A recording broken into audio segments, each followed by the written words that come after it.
السلام علیکم۔ سید عبدالمجید ندیم چینل میں آپ سب دوستوں کو خوش آمدید۔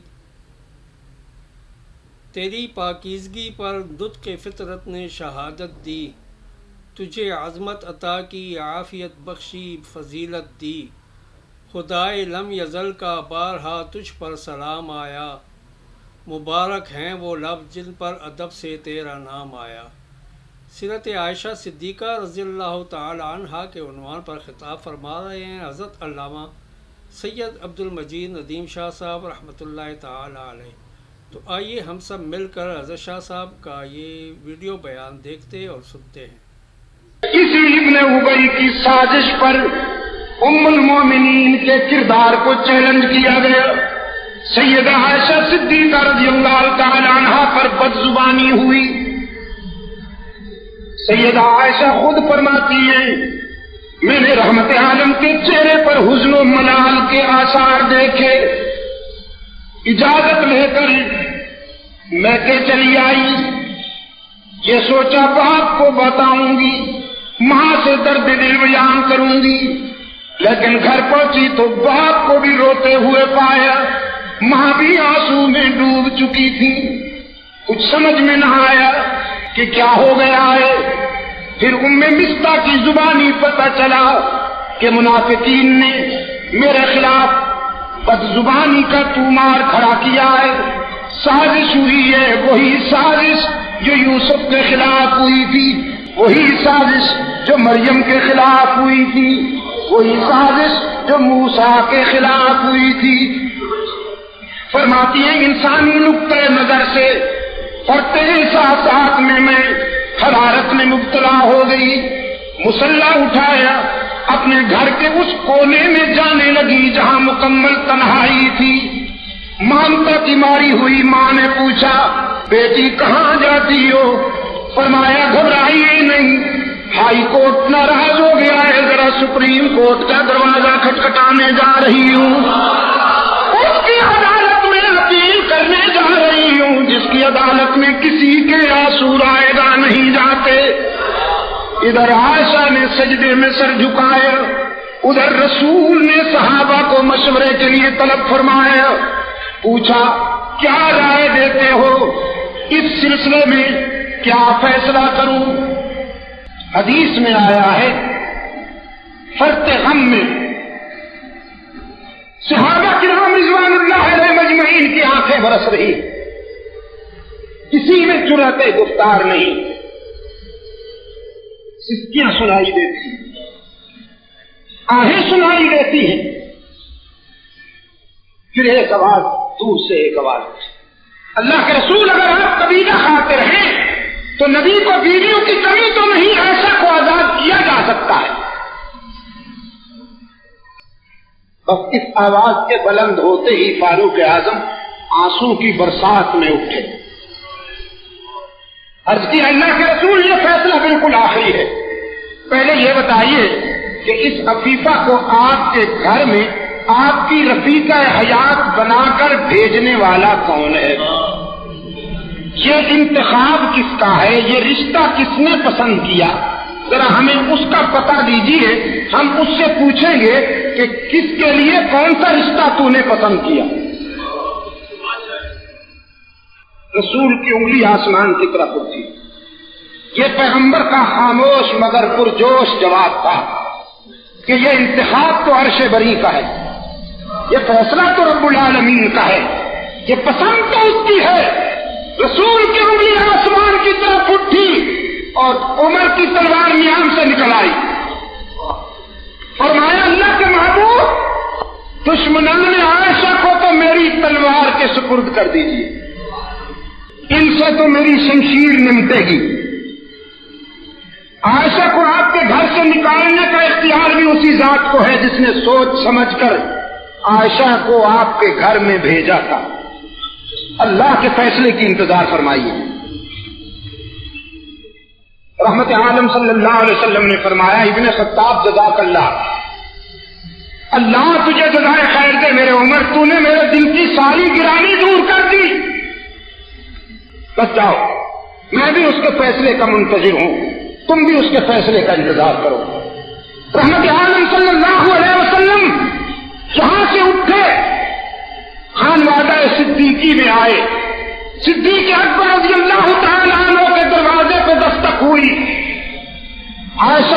عائشہ رضی اللہ تعالی عنہا کی ماں نے پوچھا کون ہے ہمارے دروازے پہ کون ہے؟ تقدیر مسکرا کے بشارت دے رہی تھی ابو بکر کے گھر والوں دروازہ کھولو، تمہارے دروازے پر آسمان ہدایت کا سراج منیر آیا ہے، صبح سعادت کی طلعت آئی ہے تمہارے دروازے پر۔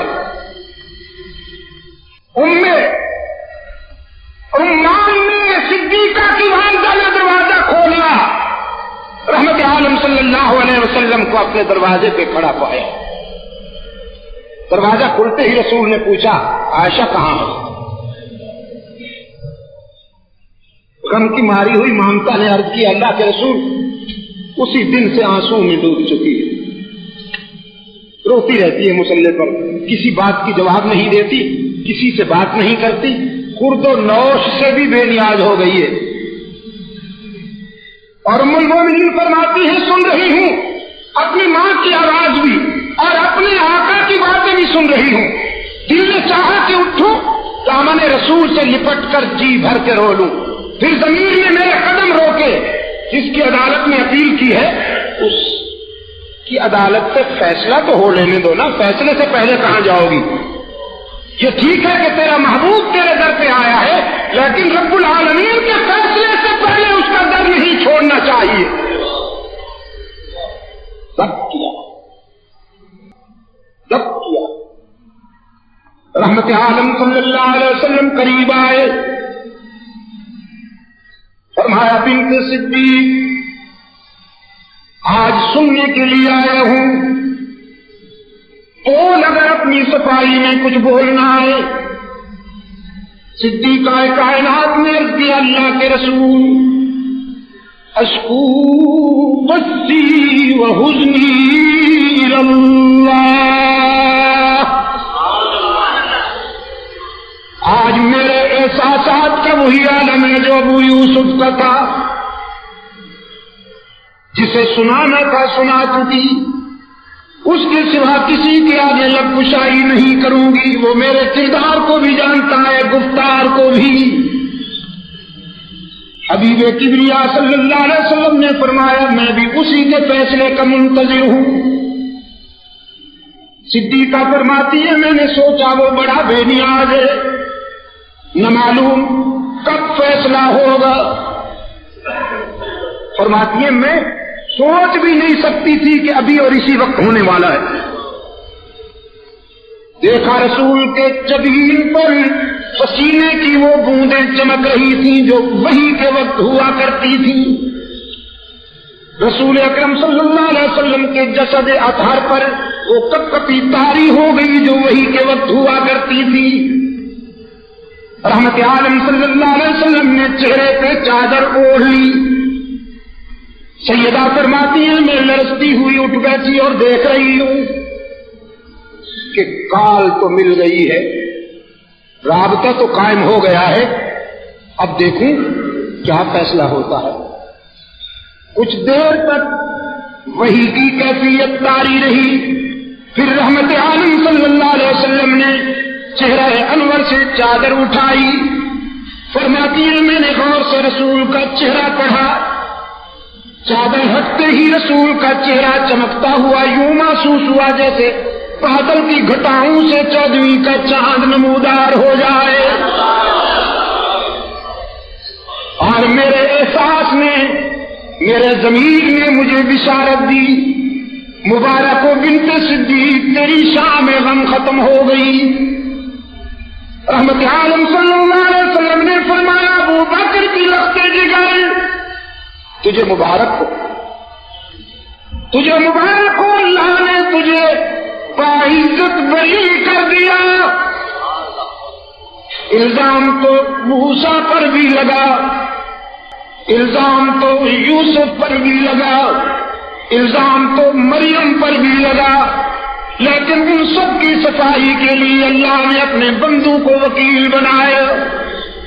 یوسف کی صفائی کے لیے ایک لڑکا وکیل بنا، موسیٰ کی صفائی کے لیے ایک عورت وکیل بنی، مریم کی صفائی کے لیے عیسیٰ وکیل بنے۔ اور بنت صدیق یہ تیرا مقدر ہے کہ آج تیری صفائی کے لیے میرا خدا وکیل صفائی بن گیا. فرمایا الخبیثات للخبیثین والخبیثون للخبیثات والطیبات للطیبین والطیبون للطیبات. یہ جرا کے لہجے میں رب العالمین نے وضاحت کی. گندی عورتیں گندے مردوں کے لیے اور گندی بیویاں ناپاک شوہروں کے لیے. عائشہ ہو، خدیجہ ہو، حفصہ ہو، زینب و ام حبیبہ جیسی پاک باز بیویاں محمد جیسے معصوم شوہر کے لیے، اور محمد جیسے معصوم شوہر کے لیے خدیجہ ہو، عائشہ ہو، حفصہ ہو، زینب و ام حبیب جیسی محفوظ بیویاں. پھر آگے جب فیصلہ صادر کرتے ہوئے رب العالمین نے فرمایا اولئک مبرؤون مما یقولون.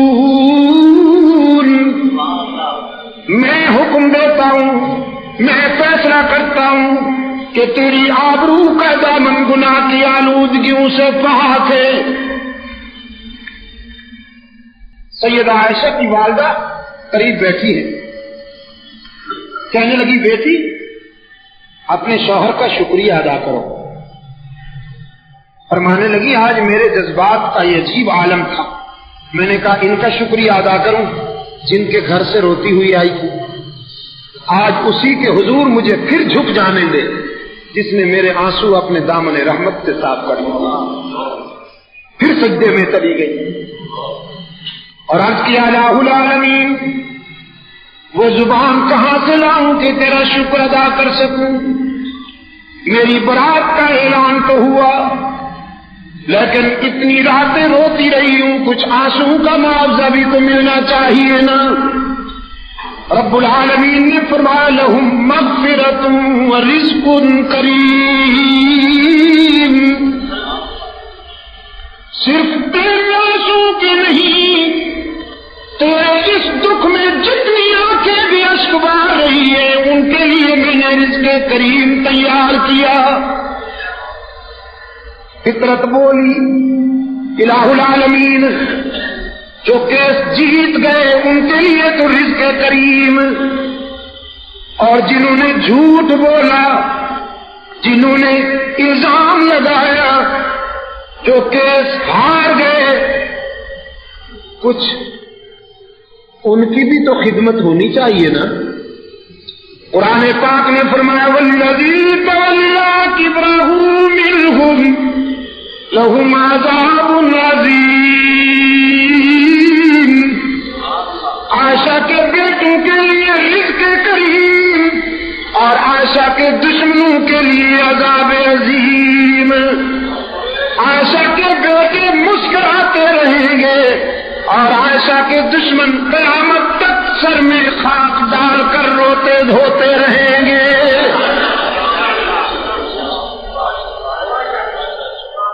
اور میں کہا کرتا ہوں، کہا کرتا رہوں گا، دعا کرتا ہوں حشر میں اللہ مجھے توفیق دے کہ صدیقہ کائنات کے حضور عرض کروں تیری پاکیزگی پر نطق فطرت نے شہادت دی. تیری پاکیزگی پر نطق فطرت نے شہادت دی. تجھے عظمت عطا کی عافیت بخشی فضیلت دی. خدا لم یزل کا بارہا تجھ پر سلام آیا. مبارک ہے وہ لب جن پر ادب سے تیرا نام آیا. اور رسول اللہ نے رکھا ہے صدیق کا لقب تیرا. فقط فرشی نہیں عرشی بھی کرتے ہیں ادب تیرا، شرط تیرے دوپٹے نے یہ جنگ بدر میں پایا کہ اسے پرچم بنا کر رحمت عالم نے لہرایا۔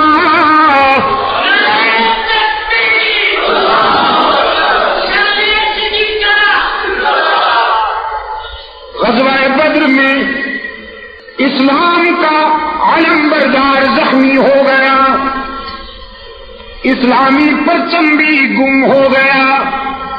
رضاکاروں نے بارگاہ رسالت میں عرض کیا، اب کون سا کپڑا اسلام کی آن کا نمائندہ بن کر لہرائے اور کون سے ہاتھ اسے بلند کرے؟ رسول خیمے میں تشریف لے گئے۔ کچھ دیر کے بعد سیدہ عائشہ کی اوڑھنی، سیدہ عائشہ کی چادر لائے، پیارے علی کو بلاؤ۔ حضرت علی حاضر ہوئے، عرض کیا اللہ کے رسول، فرمائیے رضاکار حاضر ہے۔ فرمایا پیارے علی، آج بدر کے سینے میں تیری مادر محترمہ عائشہ کا دوپٹہ اسلام کی آن کا نمائندہ بن کر پرچم بن کر لہرائے گا، اور اس پرچم کو علی کے ہاتھ بلند کریں گے تاکہ دنیا پر ثابت ہو جائے کہ علی و عائشہ میں کوئی فرق نہیں، عائشہ جیسی ماں کوئی نہیں اور علی جیسا نمک حلال بیٹا کوئی نہیں۔ شرف تیرے دوپٹے نے یہ جنگ بدر میں پایا کہ اسے پرچم بنا کر رحمت عالم نے لہرایا۔ تیرا حجرہ امین خاص ہے ذات رسالت کا، بساط عرض پر ٹکڑا یہی ہے باغ جنت کا۔ اور اس کی وجہ ہے کہ اسی میں رحمت للعالمین رہتے ہیں۔ تیرا حجرہ ہے جس کو گنبد خضرا بھی کہتے ہیں۔ ابھی آپ حضرت علامہ سید عبد المجید ندیم شاہ صاحب رحمۃ اللہ تعالی علیہ کو سماعت فرما رہے تھے۔ آپ سب دوستوں سے گزارش ہے کہ ہمارے اس چینل کے ساتھ اسی طرح جڑے رہیں اور ان علماء کرام کے بیانات کو آگے بھی شیئر کرتے رہیں۔ آپ سب دوستوں کا بہت شکریہ۔ ملتے ہیں ایک نئی ویڈیو کے ساتھ، تب تک کے لیے اللہ حافظ۔ پاکستان پائندہ باد۔